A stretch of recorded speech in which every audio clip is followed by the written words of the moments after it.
The first bullet struck the microphone before Megan Foster finished the punchline. The silver microphone exploded in her hand with a violent spark, sending a scream through the packed Las Vegas theater. For half a second, Megan remained frozen beneath the white stage lights, staring at the broken metal where her fingers had been.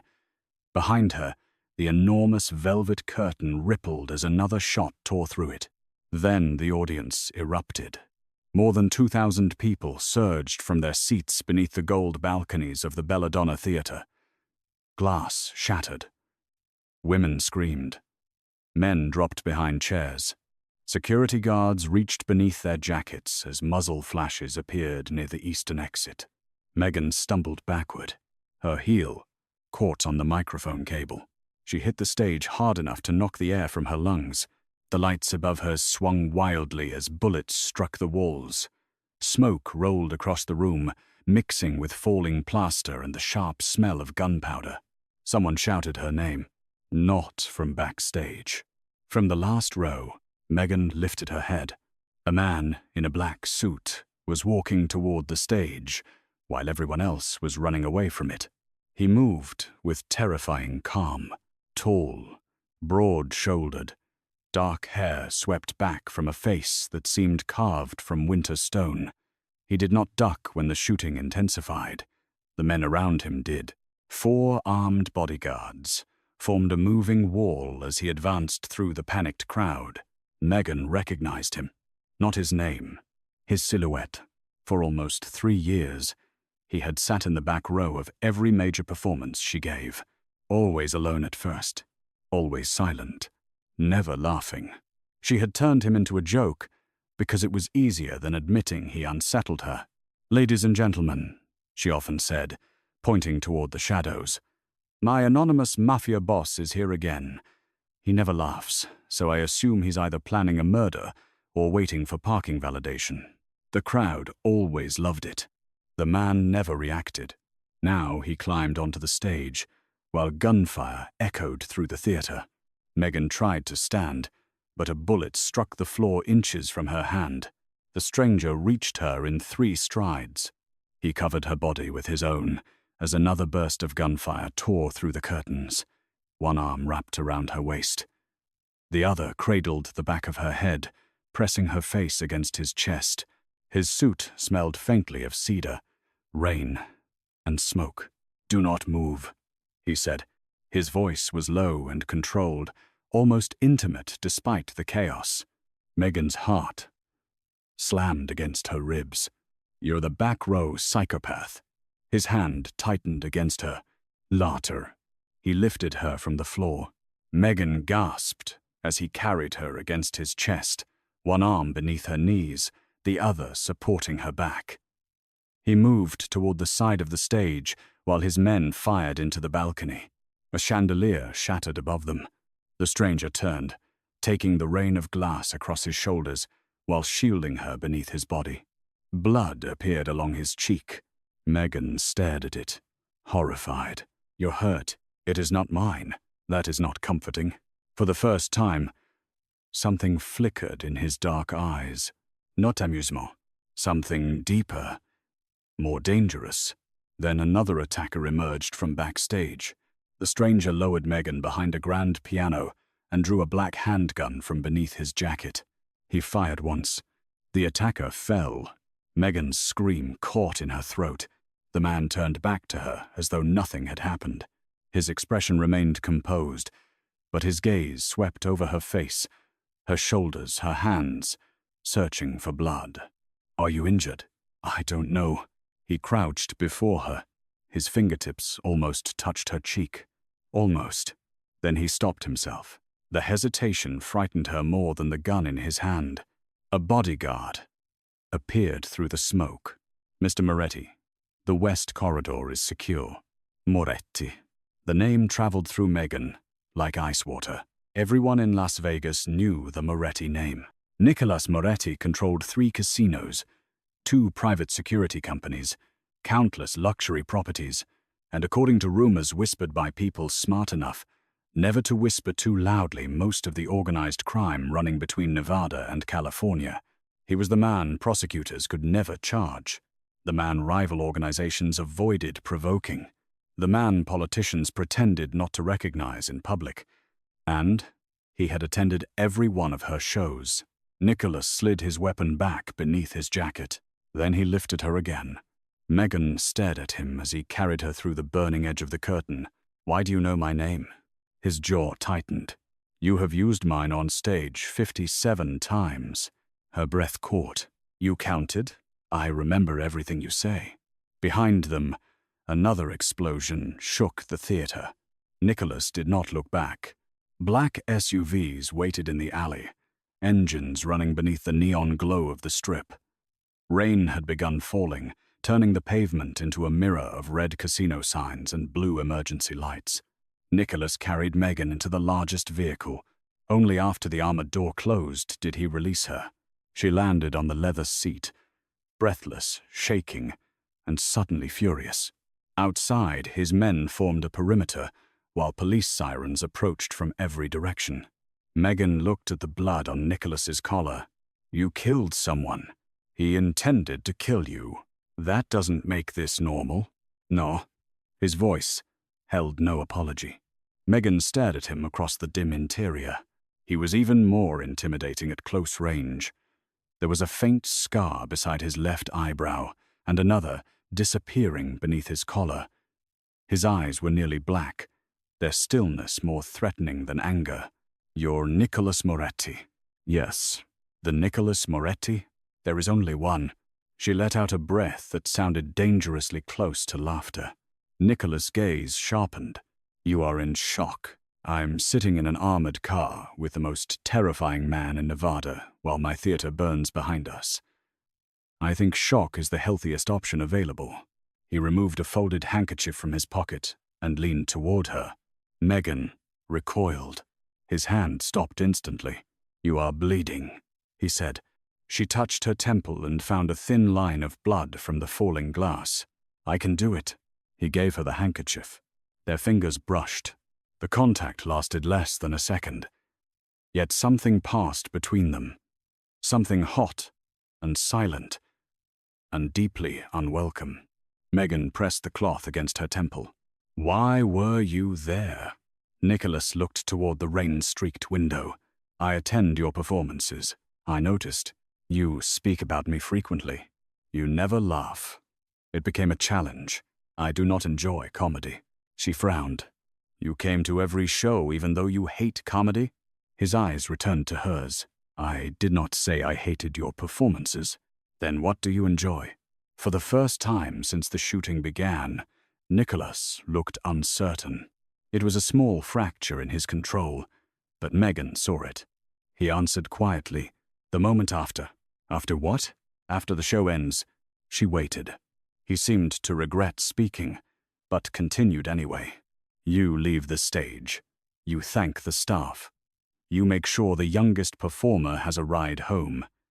Then you stand in the corridor outside your dressing room and laugh with people you trust." Megan stopped breathing. Nicholas's voice became lower. "It is different from the laughter you give the audience. It is not constructed. It is not armor." The rain struck the roof of the SUV. Megan stared at him. "How would you know what I do backstage?" His silence was answer enough. A cold uneasiness moved through her. "You've been watching me." "Yes." "You say that like it's reasonable?" "I did not say it was reasonable." "Was tonight's attack because of you?" Nicholas looked away. That was answer enough, too. Megan pushed toward the door. His hand closed around her wrist. Not painfully, but there was impossible strength in his grip. "Do not open that door. Let go of me." He released her immediately. The speed of it surprised her. Nicholas leaned back, placing distance between them. "Someone knew where I would be tonight," he said. "Someone knew which entrance my security would leave exposed because the theater insisted on keeping the eastern aisle open. You think they came for you?" "At first." "And now?" His gaze moved to the blood on her temple. "Now I believe they intended to reach me through you." Megan's stomach tightened. "That makes no sense." "You don't know me." Nicholas watched her for a long moment. Then he said, They believe I do. The SUV pulled away from the theater. Megan looked through the rear window at the smoke rising above the belladonna. Her name still glowed across the marquee. Megan Foster. Unfiltered. Half the letters flickered as firefighters flooded the street. Something inside her fractured. She had worked 12 years to stand on that stage. 12 years of performing for drunk tourists, broken microphones, unpaid showcases, and nightclub owners who told her audiences would never pay to watch a woman who looked like her command a room alone. She had finally filled the belladonna. Now it was burning, because the most dangerous man in Las Vegas had chosen her performance as his hiding place. Megan turned toward Nicholas. "Take me home." "That is not possible." "It wasn't a request. Your apartment may already be compromised. You don't know where I live." "Summerlin. 3rd floor. 2 bedrooms. Green door. The balcony lock has been broken for 6 weeks." Megan went still.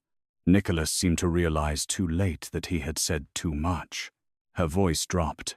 "How long have you known where I live?" "Long enough to know you need better locks." "That is not an answer. It is the only one you are getting tonight. Turn the car around." "No. You don't own me." A muscle shifted in his jaw. "No." "Then stop acting like you do." Nicholas leaned closer. The vehicle's dim lights caught the hard planes of his face. "I am acting like a man who just watched 3 bullets strike the place where your body had been seconds earlier." His controlled voice made the words more intense. "I am acting like a man who knows the shooters were not amateurs. I am acting like a man who will not allow you to walk into an unsecured building simply because you are angry with me." Megan's pulse fluttered. She hated that part of her felt safer when he spoke that way. She hated even more that he seemed to know it. "Where are you taking me?" "My home." "Absolutely not.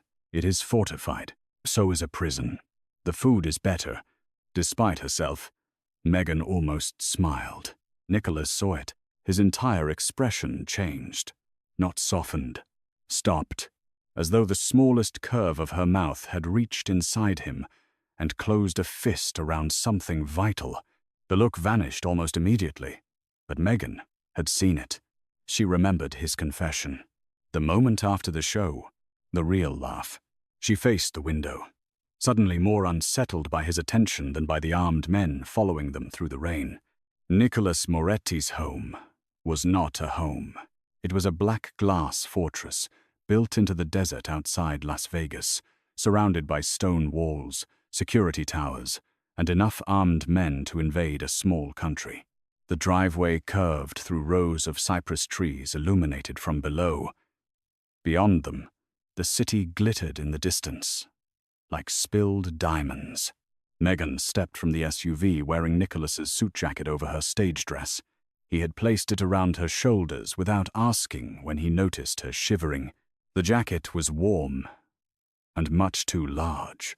Nicholas walked beside her, one hand hovering near the small of her back without touching. Inside, the mansion was quiet and severe. Black marble floors, dark wood, silver fixtures, floor-to-ceiling windows overlooking the desert. Nothing appeared personal. No photographs. No books left open. No evidence that anyone laughed there. A woman in her late 50s approached from the hallway carrying a medical kit. "This is Dr. Elena Marquez," Nicholas said. Megan glanced at him. "You keep a doctor in your house?" "I keep several." "Of course you do." Elena's mouth twitched. Nicholas noticed. He did not seem pleased. The doctor examined the cut along Megan's temple, while Nicholas stood at the opposite side of the room, watching every movement. "It only needs adhesive strips," Elena said. "You were lucky." Megan looked toward Nicholas. "I'm beginning to think luck had very little to do with it." Nicholas did not respond. Elena finished and left them alone. A tray of food had appeared on the dining table: soup, bread, fruit, tea. Megan's suspicion sharpened. "That was fast." "You have not eaten since 4 this afternoon," Nicholas said. Her stomach dropped. "How do you know that?" "You posted a photograph from rehearsal." That showed a coffee cup. And no food. You concluded I hadn't eaten from a photograph. I asked someone to confirm. Megan stared at him. You had someone follow me? Protect you. I did not ask for protection. No. Do you understand how disturbing this is? Yes. His lack of denial infuriated her. Then explain it. Nicholas turned away, looking toward the desert. For several seconds, Megan thought he would refuse. Then he said, 3 years ago, I attended a private charity event at the Marcellus Casino. Megan remembered it. A miserable evening in a room filled with wealthy donors who treated the comedy segment as permission to speak over her. She had been hired for 15 minutes and left after 12 when a drunk investor threw a napkin at the stage. You performed. Nicholas continued. The room did not listen. That narrows it down to half my early career. You changed your material. She looked at him. Nicholas's eyes remained on the windows. You stopped telling the jokes you had prepared. You spoke about a waitress who served powerful men every night and remembered which ones treated her like a person. Megan remembered that too. The waitress had been crying in the hallway because one of the donors grabbed her. Megan had humiliated the man without using his name, forcing the whole room to recognize him through the details. You made him leave. Nicholas said, I made everyone laugh at him. His ego did the rest. You gave the waitress your payment before you left. Megan's throat tightened. No one had known that. She had found the young woman behind the kitchen after the show and given her the cash to cover the rent she feared losing. How do you know? I saw you. Nicholas finally faced her. I had spent the evening surrounded by men who wanted something from me. Money, permission, protection. You were the only person in the building who gave something away without ensuring anyone noticed. Megan folded her arms. That still doesn't explain 3 years of surveillance. No. Then explain the rest. His expression closed. There is no version you will find acceptable. Try me. Nicholas approached slowly. He stopped several feet away, careful not to corner her. I returned the following week. To another performance? Yes. Why? He looked at her with stark honesty. I wanted to know whether the person I saw that night was real. The answer struck harder than Megan expected. And you were. Silence expanded between them. Megan looked away first. She walked toward the dining table because hunger was easier to understand than the man standing behind her. You could have introduced yourself. No. Why not? Because you would have changed around me. You mean I would have known a mafia boss was sitting 10 feet away? Yes. I probably would have changed the jokes. That is why I stayed in the back. Megan sat and pulled the soup toward her. Nicholas remained standing. Are you going to watch me eat too, if necessary? That was sarcasm. I know. Do you? No. A laugh escaped her before she could stop it. It was small, exhausted, and completely genuine. Nicholas went still. The same look returned to his face. Not pleasure exactly. Need.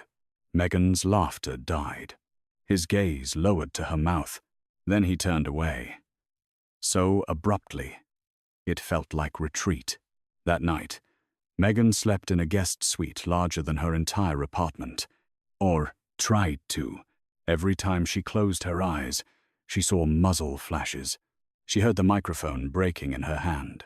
At 2 a.m, she opened the bedroom door and found Nicholas sitting in a chair across the hallway. He wore a white shirt with the sleeves rolled to his forearms. His jacket and tie were gone. A gun rested on the table beside him. Megan stopped. What are you doing? Working. In the hallway? Yes. There are 12 other rooms. They do not have your door. The words settled between them. Megan tightened the robe around herself. You think someone will get inside this fortress? No. Then why are you sitting there? Nicholas looked toward her bedroom. Because when I left, you stopped breathing evenly. Heat crept up her neck. You were listening to me sleep? I was listening to determine whether you were sleeping. That distinction does not improve anything. No. She should have gone back inside. Instead, She leaned against the doorframe. Do you ever answer a question with more than 5 words? When required. That was 3. I am conserving resources. Megan stared at him. A faint, almost invisible curve appeared at the corner of his mouth. Her eyes widened. Was that a joke? No, it was. You are mistaken. The infamous Nicolas Moretti. Attempted humor. I will deny it. To whom? Everyone. She smiled. His expression changed again. Megan saw the instant his restraint tightened. He looked away from her, as though the sight caused physical pain. The realization made her chest ache in a place she did not trust. Why don't you laugh? She asked. The question erased whatever softness had existed. Nicholas's face returned to stone. I do not find many things amusing. That isn't the same as being unable to laugh. He said nothing. Megan studied him. The scars, the discipline, the gun within reach. The man who could kill without hesitation but sat outside a frightened woman's room because her breathing had changed. What happened to you? She asked softly. His Chazamet Hers. Go back to sleep, Megan. It was the first time he had spoken her name without urgency. The sound of it in his voice felt more intimate than a touch. She returned to the room and closed the door. But she did not sleep. Neither did he. By morning, the shooting dominated every television network. Footage from inside the Belladonna showed Nicholas carrying Megan through smoke while armed guards surrounded them. Another angle captured him shielding her from falling glass. Headlines named him before police issued any statement. Mysterious casino king saves comedian. Moretti emerges from shadows. Secret romance behind Las Vegas shooting? Megan stood in Nicholas's library, staring at the screen. A secret romance? She said. I didn't even know your first name until you shot someone. Nicholas sat behind a black desk, speaking quietly into his phone. He ended the call. The narrative is useful. To whom? To anyone searching for a motive. So you're letting people think we're involved. I am letting them believe you are under my protection. I am under your protection. Publicly now. Megan turned toward him. Is that supposed to make me feel better? No. It is supposed to keep you alive. A silver-haired man entered without knocking. He was perhaps 50, elegant, with a polished smile and pale eyes. Nicholas. Nicholas's posture changed, not visibly to most people. But Megan saw his shoulders become still. This is Vincent Caruso, Nicholas said. My underboss. Vincent smiled at Megan. The famous comedian. Famous, as of 12 hours ago, she replied. I have seen your performances. Were you also lurking in the back row? Vincent laughed. Nicholas did not. No, Vincent said. I prefer the front, where the performers can see me appreciating them. Something in his tone made Megan uncomfortable. Vincent turned to Nicholas. We identified 2 shooters. Both belonged to the Bellucci organization. Nicholas's eyes hardened. The Belluccis would not attack in a crowded theater without confirmation of my location. Then someone talked. Yes. Vincent glanced toward Megan. Perhaps someone close to the performer. Megan's spine straightened. I have a manager and 3 friends who knew the venue. None of them knew Nicholas would be there because I didn't know Nicholas would be there. Someone may have observed his pattern, Vincent said. The room went silent. Nicholas's voice became dangerously soft. What pattern? Vincent's smile faded slightly. Your attendance. Only 6 people knew. I am one of them. Yes. The 2 men stared at each other. Megan felt the temperature drop. Vincent recovered first. Then we should question the others. We will. After he left, Megan turned to Nicholas. You don't trust him. I trust very few people. He has worked for you how long? 18 years. That is a long time to suspect someone. It is a long time to learn what suspicion costs. Megan walked closer to the desk. Was he one of the 6 people who knew you attended my shows? Yes. Then why is he still walking around freely? Because suspicion without proof turns allies into enemies. And proof? Nicholas's gaze went cold. Proof makes enemies disappear. Megan should have been afraid of the answer. She was. But another emotion existed. Beneath the fear, an unwilling fascination with the control he carried like a second skin. Her phone rang from the desk. Nicholas had recovered it from the theater. The caller was her manager, Brooke. Megan reached for it.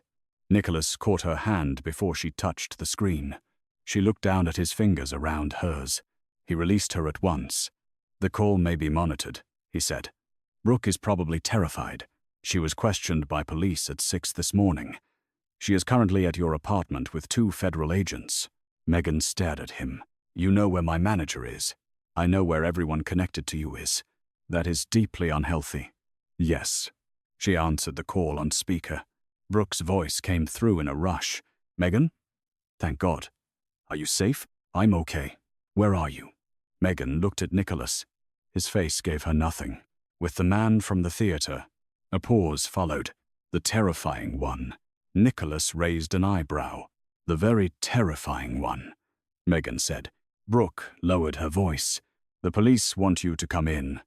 They said Moretti may have staged the attack." Nicolas' expression did not change. Megan watched him. "Did he?" "No." "You sound certain. He covered me with his body. That doesn't mean he didn't arrange it." Megan looked at the cut along Nicholas's cheek, the dried blood near his collar, and the memory of his hand protecting her head beneath falling glass. "No," she said. "But I'm certain." After the call ended, Nicholas stood. "You should not trust me that easily." "I don't. You defended me." "I defended what I saw. There is a difference?" "A large one." Megan stepped closer. "I believe you saved me. I also believe you've been following me for years, gathering information about my life, and making decisions for me without permission." His jaw tightened. "So no, Nicholas. I don't trust you. Not yet." The words appeared to affect him more than she intended. "Not yet." His eyes darkened with something dangerously close to hope. By noon, federal agents had surrounded Megan's apartment. By afternoon, photographs of Nicholas carrying her had been viewed millions of times. By evening, someone leaked an old video of Megan joking about the anonymous Mafia Boss in her audience. The clip spread across social media with headlines suggesting she had been publicly taunting Nicholas for years. Threats followed. Some accused Megan of being his mistress. Others called her a criminal accomplice. Television commentators analyzed her body language while Nicholas carried her, as though terror could be interpreted as romance. Megan threw the remote onto the sofa. "I need to say something." "No," Nicholas said. They were in a private sitting room overlooking the city. He stood near the window while 2 security specialists monitored the property. "My career is becoming a conspiracy theory. Your career will survive silence. My career is built on speaking. That is precisely why someone may try to silence you." Megan stood. "I'm not hiding here while strangers rewrite my life." Nicholas turned. "You were nearly killed. And I'm still alive. Because I reached you." The sharpness in his voice startled the guards. Megan did not retreat. "You don't get to use saving me as ownership." His eyes flashed. "I have never claimed ownership. You decide where I sleep, who I call, whether I can speak publicly. Because every decision you make now may be exploited. They are still my decisions." Nicholas moved toward her. The guards quietly left the room. He stopped close enough that Megan could feel the heat from his body. "You believe independence means refusing protection." "No. I believe protection without consent becomes control." His face tightened. For a moment, she thought he would argue. Instead, he said, "What do you want?" The question surprised her. "A press conference." "No." "You asked." "I did not promise agreement." "Nicholas." His name came out as a warning. His eyes lowered briefly to her mouth. The moment stretched. Then his phone rang. He stepped away, the interruption breaking something neither of them was prepared to name. The caller spoke for less than 10 seconds. Nicholas's expression turned lethal. "When?" he asked. He listened. Lock down the property. Megan's heartbeat accelerated. What happened? Nicholas ended the call. Your apartment was breached. Brooke? She is safe. The agents had moved her. What did they take? Nothing. Then why break in? He looked at her. They left something. 30 minutes later, a security officer brought a sealed evidence bag into the mansion. Inside was a single playing card, the Queen of Hearts. Across the face, someone had written in black ink, "Tell the joke about the blue cufflinks." Megan stared at it. I don't understand. Nicolas did. She saw recognition in the stillness that overtook him. What joke? He asked. I don't know. The message assumes you do. Megan searched her memory. She had performed thousands of jokes. Some scripted, some improvised. Others built from conversations overheard in casinos and restaurants. Blue cufflinks, she whispered. Then she remembered. 2 weeks earlier, at a small late-night show in the Vesper Lounge, she had told a story about overhearing 2 wealthy men arguing inside a casino restroom. She had been washing makeup from her sleeve when voices carried through the partition. One man had said, "You tell Rome the shipment changes Thursday." The other answered, "Moretti will know." The first man laughed and said, "Moretti doesn't look below a man's eyes. That's why I wear the blue stones his father gave me while I bury him." Megan had not understood the conversation. She assumed the men were discussing business rivals. She had transformed it into a joke about male friendship and terrible gift etiquette. The audience laughed when she said a man could apparently plan betrayal while remaining too emotionally attached to throw away jewelry. Nicholas did not laugh that night. He had stared at her from the back row, with a look she interpreted as disapproval. Now she understood. She faced him. The blue cuff links belonged to someone. Nicholas's eyes were black. My father gave sapphire cufflinks to 4 men after they saved his life in Sicily. Vincent? Yes. A chill moved through her. The person I overheard was planning to betray you. Possibly. And whoever left the card thinks I can identify him. Can you? I never saw his face. His voice? Megan closed her eyes. She remembered the cadence. Smooth, educated, slightly amused. Vincent's voice returned to her from the library. The famous comedian. Her eyes opened. Nicholas already knew. It sounded like him, she whispered. His face revealed nothing, but the room seemed to darken around him. Nicolas, do not say his name again. Why? Because if Vincent knows you recognized him, he will not stop until you are dead. The Moretti estate transformed before sunset. Security doubled along the walls. Electronic signals were blocked. Every staff member was searched, questioned, and confined to designated areas. Megan watched armed men move through the halls.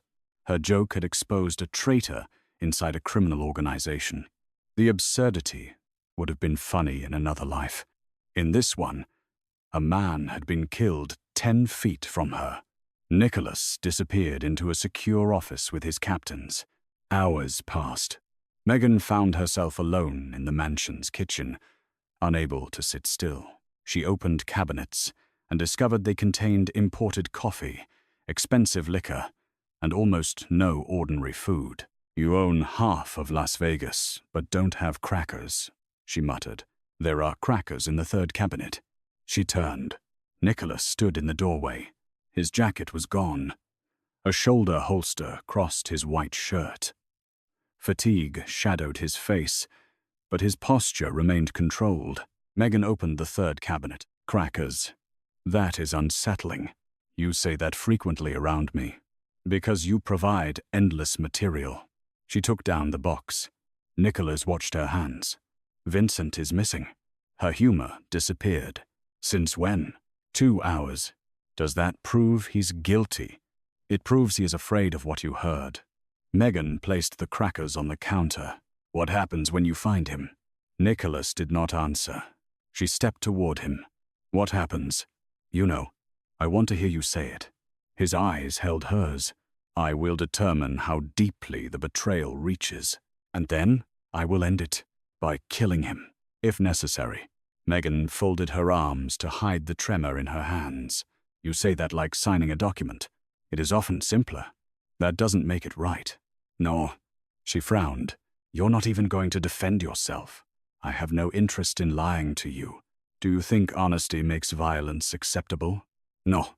Then, why tell me? Nicholas's restraint finally cracked.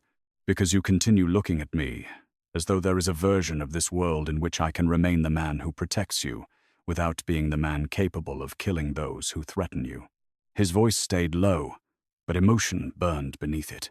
That version does not exist. Megan stared at him. I didn't ask you to kill for me.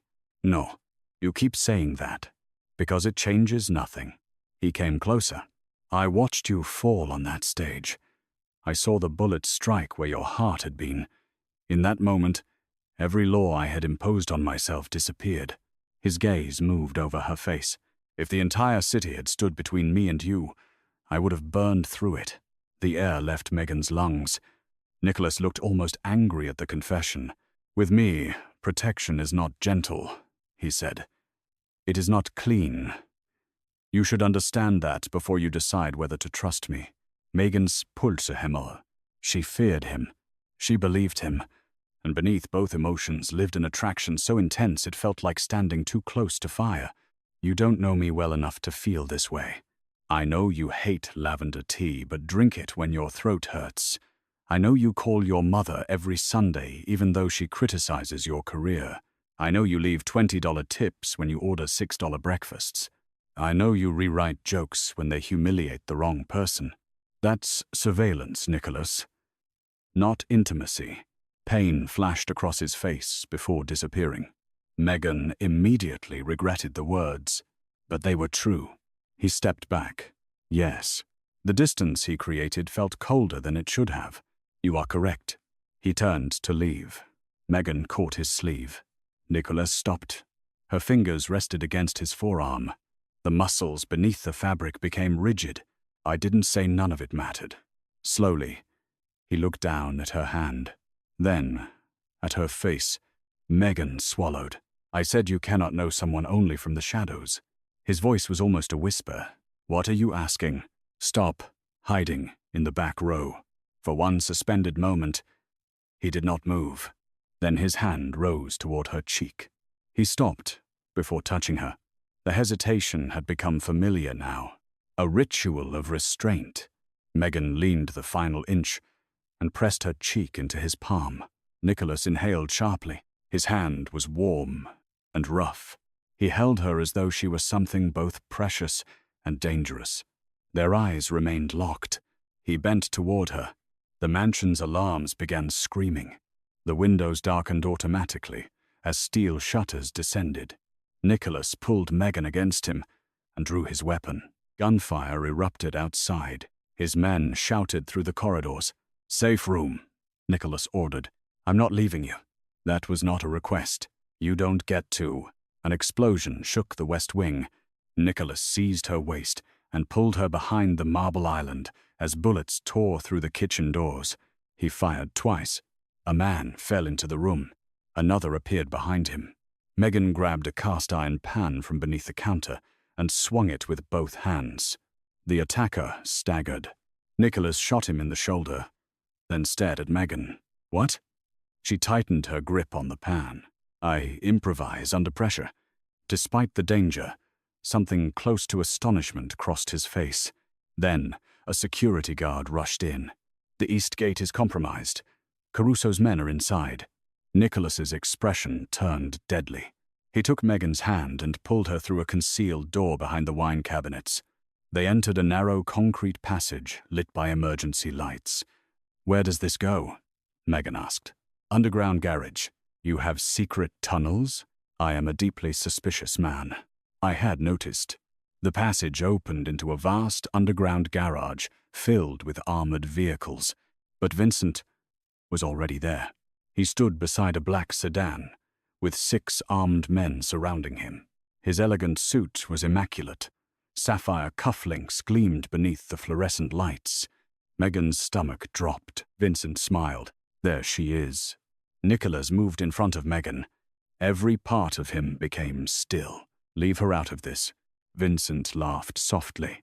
You brought her into it the first night you sat in that pathetic comedy club. Nicholas's gun remained aimed at Vincent's heart. You knew. I followed you. At first, I assumed she was an informant. Then I realized something far more useful. Vincent looked at Megan. You cared. Nicolas' expression did not change. Vincent continued. A man can protect casinos, routes, judges, politicians. But eventually, he looks at one woman as though the world begins and ends with whether she survives. Megan felt Nicholas's hand tighten around hers. You leaked his attendance pattern, she said. Vincent's smile widened. Very good. You arranged the theater attack. The Belluches believed they were killing Nicholas. I merely ensured the shooting would begin while you stood beside him. I wasn't beside him. No, he was in the back row, where he always was. Vincent's gaze sharpened. I wanted him to reveal himself, to show every rival family where his weakness lived. Nicholas stepped forward. You miscalculated. Did I? Half the country has seen you carry her like a bride through gunfire. Megan's heart pounded. Vincent raised his weapon.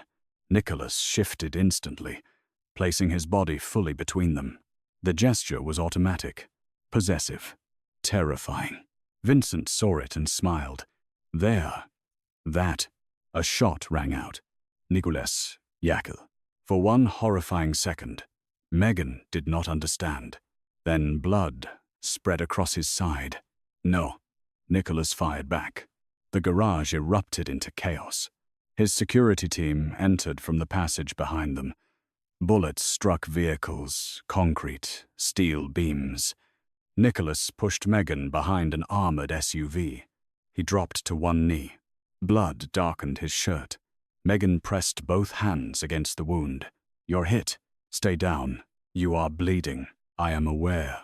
Vincent's men retreated toward the exit ramp. Nicholas tried to rise. Megan shoved him back. You're not going after him. He cannot leave. Your men can handle him. He came for you, and he shot you. Nicholas looked at her. Something raw entered his eyes. Not pain. Fear. He will try again, then live long enough to stop him. The words struck him. Megan pressed harder against the wound. Nicholas covered her hands with his. Around them, gunfire faded. A guard shouted that Vincent had escaped through the south tunnel. Nicholas's head dropped briefly. Megan touched his face. Look at me. He obeyed. You don't get to die, because you're afraid I might.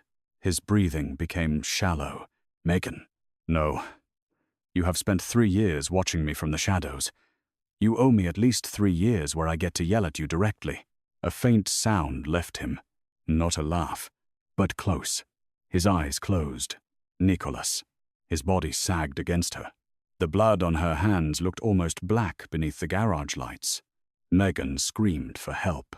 Nicholas survived surgery. The bullet passed through his side without striking a major organ, but the blood loss was severe. He woke the following evening in a private medical wing beneath the mansion. Megan sat beside his bed, wearing the same clothes. His eyes opened slowly. He found her almost immediately. You are safe. His voice was rough. Megan laughed once in disbelief. You were unconscious for 20 hours, and that is your first question? Answer it. I'm safe. His eyes closed briefly in relief. She wanted to be angry. Instead, she reached for his hand. Nicholas looked at their joined fingers. You stayed. You were shot because of me. I was shot because Vincent cannot aim. Megan stared at him. Was that another joke? Medication. Of course. He watched her face. You cried. I was surrounded by gunfire and covered in your blood. That is not an answer. You don't get to interrogate me from a hospital bed. His thumb moved slowly across her knuckles. The touch was gentle in a way nothing else about him was. Megan. She looked at him. The cold, feared Nicolas Moretti appeared suddenly vulnerable beneath the white sheets and medical wires. It frightened her more than his gun ever had. I thought you died, she whispered. His fingers tightened. I heard you. When? In the garage. You were unconscious. Not yet. Megan looked away. I said things under stress. You said I owed you 3 years. Heat rose in her face. I was negotiating. I intend to honor the agreement. Her gaze returned to his. Nicholas's expression was serious. Too serious. You cannot make a contract out of a panic attack. I can make a contract out of anything. She laughed. A real laugh. Soft and exhausted. Nicholas watched her with that same unguarded hunger. This time, he did not look away. Is this why? Megan asked. Why what? Why you came to the shows? His gaze stayed on her mouth. Yes. You really don't care about the jokes. I care when they make you laugh. That is a terrible review. It is an honest one. She leaned closer. You terrified me. I know. You manipulated things around my career without telling me. His face hardened slightly. You discovered that? Not yet. But the way you said it made it obvious. Nicholas became still. Megan narrowed her eyes. What did you do? He said nothing. Nicholas, you should rest. I am not the one with a bullet wound. Megan, what did you do? The monitors beside him recorded the increase in his heartbeat. For the first time, she saw Nicolas Moretti trapped by a question. His silence became an admission. Megan slowly released his hand. What did you do to my career? Nothing that reduced what you earned. That is a carefully constructed sentence. He looked toward the ceiling. Several venues declined to book you. Several hundred. After the Marcellus performance, I began acquiring minority interests in some of them. Her stomach tightened. How many? Initially, Nicholas. 6. Initially? Eventually. 14. Megan stood. Pain crossed his face as he tried to sit up. She pointed at him. Do not move. He stopped. The fact that the most powerful man in Nevada obeyed her should not have been satisfying. It was. You bought 14 comedy venues? Partial ownership. Why? To ensure you were given fair consideration. That is not how fair consideration works. You were still required to earn the bookings. But the venues knew you wanted me hired.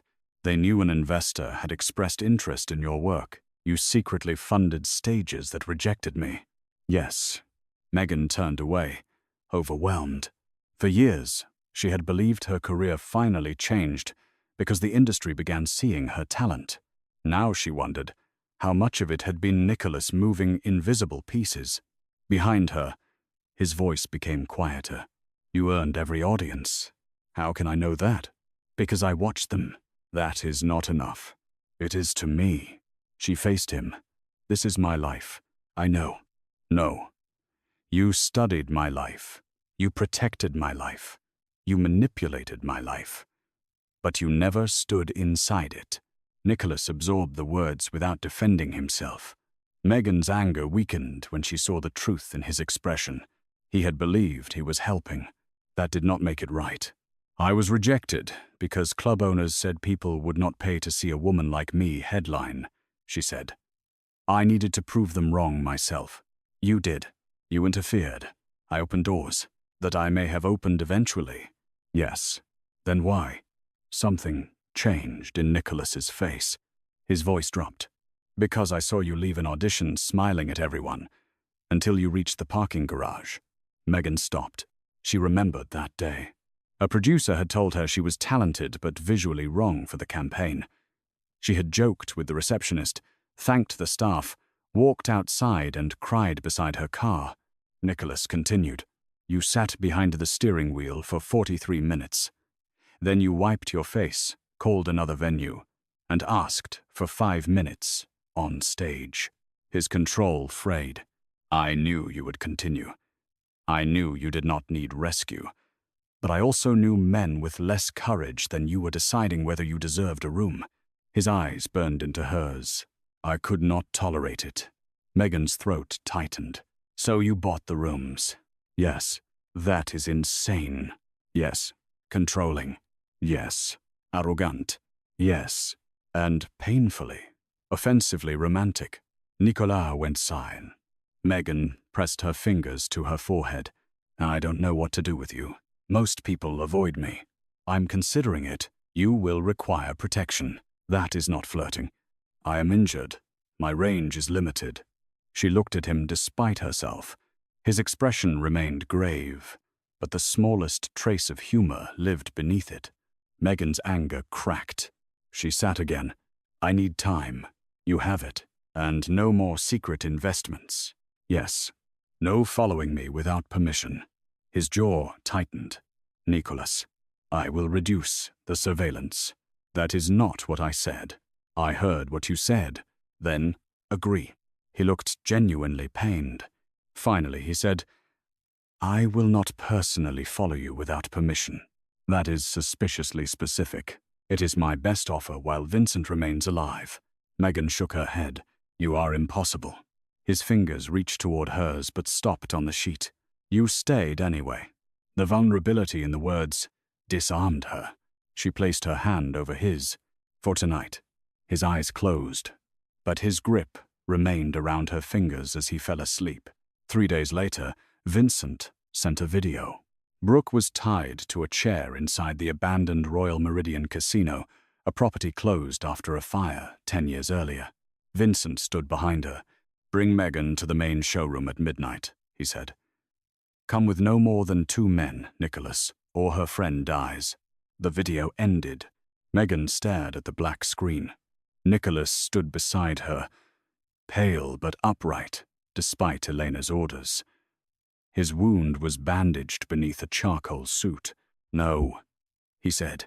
Brooke is there because of me. She is there because Vincent needs leverage. Then we take away the leverage. You are not going. Megan turned toward him. You cannot stop me. I can lock every door in this house and prove everything I said about control. His face hardened. I will accept your hatred if it keeps you alive. The words silenced her. Nicolas stepped closer. You do not understand Vincent. He does not merely want power. He wants me to watch you die. And I want Brooke to live. I will recover her. How? By giving him what he believes he wants. You. Yes. Megan's fear sharpened. You're planning to trade yourself. I am planning to end a betrayal that began before you knew my name. You're still recovering from surgery. I have survived worse. That doesn't make you immortal. No. His calm terrified her. Megan caught the front of his jacket. You told me protection without violence doesn't exist in your world. Fine. But devotion without trust doesn't exist in mine. Something shifted in his eyes. If you want me to trust you, she continued, then trust me too. With your life? With my choices. He stared at her. It might have been easier for him to face an army. Finally, he asked, what do you propose? The Royal Meridian Casino stood at the edge of old Las Vegas, like the skeleton of a dead empire. Its neon crown had not glowed in a decade. Sand drifted across the entrance. Broken windows reflected the moon. At midnight, Nicolas entered through the front doors with Megan beside him. He had allowed 2 men to accompany them openly. 20 more surrounded the property unseen. Megan wore a small transmitter beneath her dress and carried no weapon. Nicolas hated every part of the plan. She could feel it in the way his hand remained against her back as they walked through the dark casino. Dust covered the roulette tables. Torn curtains hung from the ceiling. Moonlight cut through the abandoned gaming floor in silver columns. The main showroom waited beyond a pair of burned wooden doors. Brooke sat on the stage beneath a single spotlight. Vincent stood beside her with a gun. 20 armed men filled the balconies. Right on time, Vincent called. Nicolas's voice carried through the room. Release her. Vincent smiled. You brought Megan. I confess, I expected you to lock her underground. I considered it, Nicolas said. Megan glanced at him. He did not look ashamed. Vincent descended the stage steps. You always believed your greatest strength was control. No, Nicolas replied. My greatest strength is patience. Not anymore. Vincent gestured toward Megan. She made you impulsive. Megan stepped forward before Nicolas could stop her. You wanted me here because of the joke. Vincent looked amused. I wanted you here because you turned treason into entertainment. You were afraid people would recognize the story. People hear what they expect to hear. That's true. Megan looked toward the dark balconies. Which is why you made one mistake. Vincent's smile faded. You assumed no one listens carefully during comedy. Across Las Vegas, every screen owned by the Moretti Casino Network switched feeds. The live stream began. Megan's transmitter carried her voice into bars, hotel rooms, private clubs, security centers, and police stations. Nicolas had arranged it reluctantly. Vincent did not know. Megan continued. You ordered the Belladonna shooting. Vincent laughed. Is this an interrogation? No. It's a setup. His expression changed. Megan saw the instant he understood. Vincent reached for her. Nicolas moved faster. He stepped between them as the first shot fired. Chaos consumed the showroom. Brooke threw herself sideways with the chair as one of Nicolas's hidden men shot the rope binding her ankles. Armed Moretti soldiers emerged from behind the balcony curtains. Vincent grabbed Megan and pressed a gun beneath her jaw. Nicolas froze. Every weapon in the room turned toward them. Vincent dragged Megan backward onto the stage. Drop it, he ordered. Nicolas lowered his gun to the floor. Megan felt the barrel against her skin. Vincent's breath touched her ear. You should have remained a joke. Nicolas's face became terrifyingly blank. Let her go. You gave up an empire for a woman who laughs at you. Nicolas's eyes stayed on Megan. No. Vincent tightened his arm around her. No? I built the empire before I understood what it cost. His voice echoed through the ruined showroom. I would give it up for the woman who taught me there are sounds more powerful than fear. Megan's eyes burned. Vincent scoffed. Touching. Nicolas took one step closer. Vincent pressed the gun harder beneath Megan's jaw. Stop. Nicolas stopped. He looked at Megan with an intensity that erased the entire room. I am sorry, he said. For what? She whispered. For the shadows. For every decision made without you. For believing distance could make obsession honorable. His composure broke at last. I should have walked to the front row the first night. Vincent pulled the hammer back. Megan closed her eyes. Then she laughed. The sound startled him. It startled everyone. Vincent's grip shifted. That was all Nicolas needed.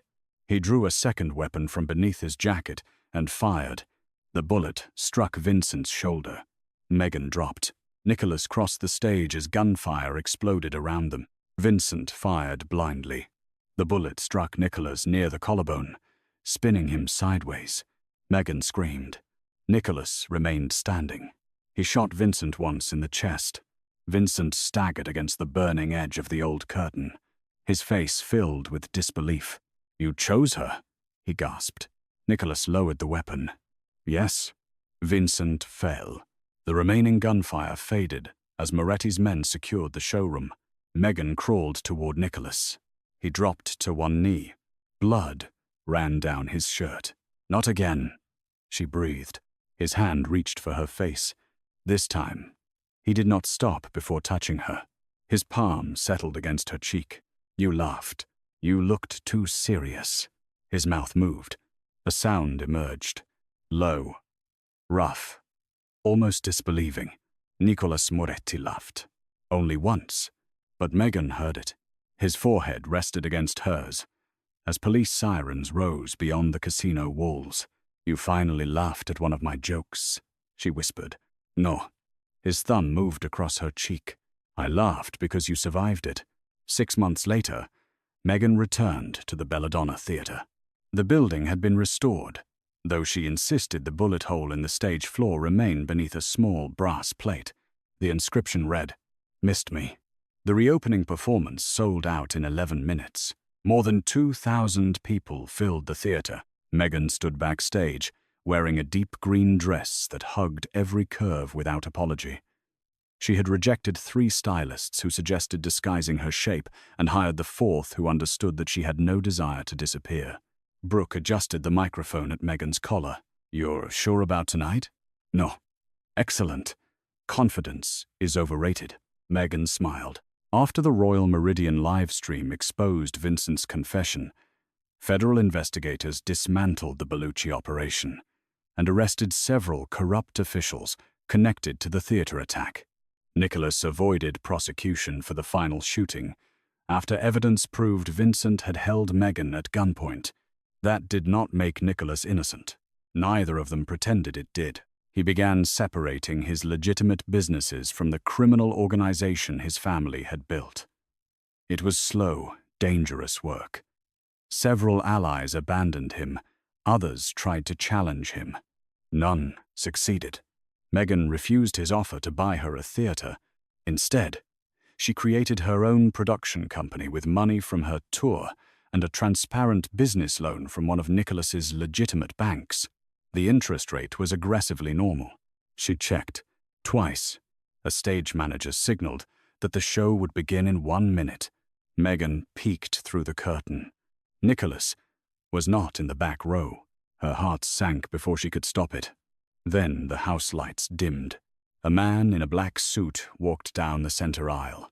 The audience recognized him instantly. Whispers spread across the theater. Nicholas ignored them. He reached the front row and took the seat directly in the center. Megan stared from behind the curtain. He looked toward the stage as though he knew exactly where she stood. Brooke followed her gaze. He's getting dramatic. He's always dramatic. He just uses fewer chandeliers than most people notice. The music began. Megan stepped into the light. Applause thundered through the belladonna. For the first several minutes, Nicholas watched without smiling. Some things had not changed.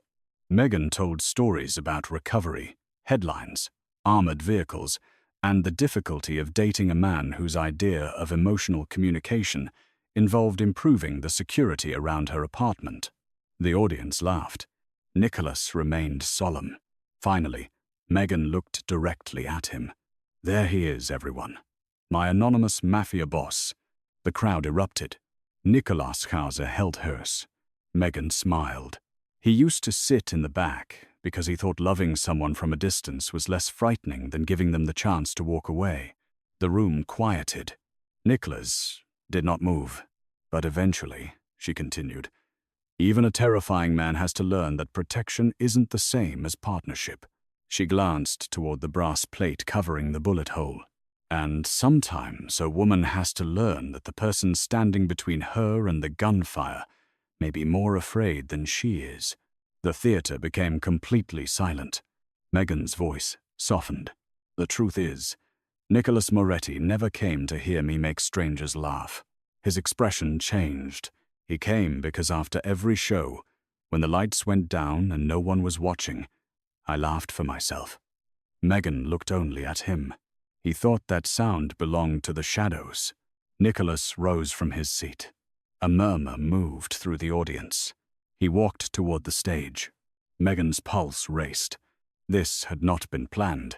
Nicholas climbed the steps and stopped beneath the lights. The most feared man in Las Vegas stood before 2,000 people with no weapon visible and no protection between his heart and hers. Megan lowered the microphone. What are you doing? Leaving the back row? The audience held its breath. Nicholas reached inside his jacket. Megan raised an eyebrow. You understand that gesture has a complicated history in this building. A few nervous laughs moved through the crowd. Nicholas withdrew a small black box. The theater erupted. Megan's eyes widened. He opened it. Inside rested a simple antique gold ring, set with a dark red stone. Nicholas did not kneel immediately. He looked at her with the gravity he gave every irreversible decision. I spent years ensuring every door opened for you, he said. I believed that was devotion. Megan's throat tightened. It was control disguised as generosity. You taught me the difference. He lowered himself to one knee. The sight of Nicolas Moretti kneeling sent a visible shock through the room. I cannot promise you a life without danger. I cannot promise I will become gentle with the world. His voice deepened.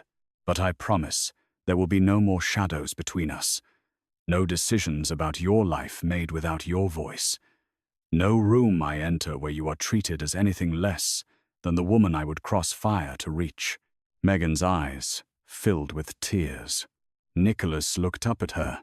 "I do not need your laughter to belong to me." His controlled expression cracked. "I only want the privilege of being there when it is real." Megan covered her mouth. The audience waited. She looked at the man who once watched from darkness because he feared being known. The man who had tried to protect her through distance, money, secrecy, and violence. The man who was finally standing in the light, offering her a choice. Megan lifted the microphone. "This is an extremely manipulative way to improve audience retention." The theater exploded with laughter. Nicholas remained on one knee, but his eyes warmed. Megan lowered the microphone and extended her left hand. "Yes." The word barely left her lips before the crowd roared. Nicholas placed the ring on her finger and rose. For a moment, he simply looked at her. Then Megan wrapped her arms around his neck. His hands settled at her waist, firm and reverent. He kissed her beneath the stage lights. Not possessively. Not as a declaration to the audience. As a promise made only to her. When they separated, Megan saw something rare and unguarded on his face. She began to laugh.